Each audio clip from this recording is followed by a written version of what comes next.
Installing a shade isn't difficult and takes less than 30 minutes. In this video, we'll show you how to install an outside mount honeycomb shade. Before you begin, open the box and make sure that you have all the necessary parts, including the shade, mounting brackets, and screws. You'll also need a cordless drill, 3/32 drill bit, number 2 Phillips bit, screwdriver, tape measure, pencil, a level, and the batteries required for your shade. First, hold the shade up to the window to make sure it's the correct size.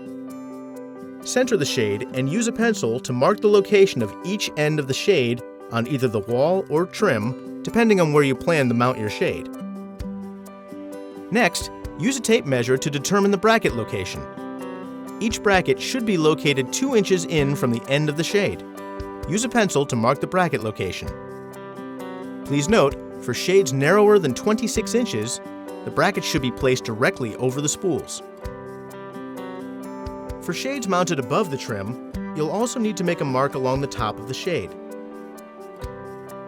To determine the top placement of the bracket for mounting above the trim, measure at least ½ inch up from the mark for the top of the shade. Repeat this process for the other side. Make sure that the bracket placement is level. If the brackets aren't aligned, the shade may not operate properly.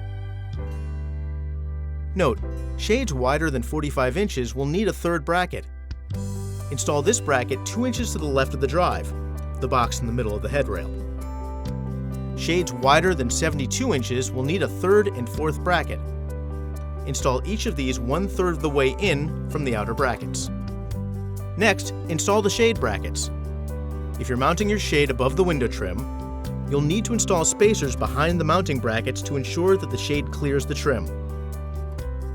You'll mount the shade brackets on the spacers. Install the mounting brackets using the provided screws.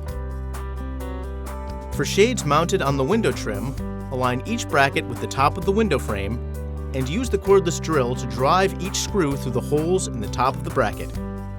If the window trim is angled or not level vertically, place an angled spacer, not included, behind the bracket to ensure that the shade is level. Next, install the shade into the brackets. Holding the shade in both hands, tilt the top of the shade slightly away from you and hook the front edge into the brackets behind the battery release tabs. Then gently tilt the shade down and press the bottom of the shade headrail into the brackets until you hear it click into place. Make sure that you don't catch any fabric cells in the brackets. Now you can insert the batteries if you have a battery-powered shade. Press the battery release tabs, and the headrail will tilt forward to expose the battery trays. Insert the batteries as indicated. For best battery life, do not mix old and new batteries or battery types. Do not use carbon zinc or rechargeable batteries. We recommend using Duracell or Rayovac brand batteries to achieve published battery lifetime. Once the batteries are installed, the LED indicator light will briefly flash red-green. Close the shade by tilting it back into the brackets until it clicks. If you purchased a wired shade, attaching the plug-in power supply is simple. Open the shade headrail to expose the cable, uncoil the cable, and plug it into the power supply. Tilt the headrail back into place and plug the power supply into an outlet. That's it for installation. Now you're ready to program your Pico remote control or set up your smart bridge using the Lutron app.